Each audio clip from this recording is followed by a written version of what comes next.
కూడా ఆర్ఎస్ఎస్ ఎజెండాలో ఉన్న వాటిని పూర్తి చేసిండ్రు. ఇప్పుడు మిగిలిన రెండు, ఒకటి రాజ్యాంగాన్ని మార్చడం, రెండు రిజర్వేషన్లు రద్దు చేయడం.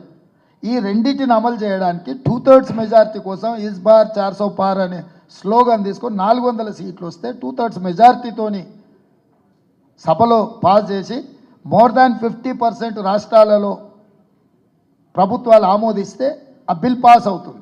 అందుకే 8 రాష్ట్రాలను ప్రతిపక్షాల కూటంలో ఉన్న ప్రభుత్వాలను పడగొట్టి వాళ్ళు సొంత ప్రభుత్వాలు ఏర్పాటు చేసుకున్నారు. ఈ 2025 అనేది మనకు అత్యంత కీలకమైన సంవత్సరము. ఆర్ఎస్ఎస్ 100 సంవత్సరాలు పూర్తి చేసుకోకపోతుంది.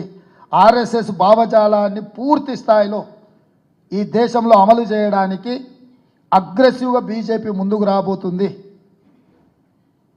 ఇది ఐడియాలజికల్ వార్. ఈ ఐడియాలజికల్ వార్లో వాళ్ళు దేన్నైనా స్టేక్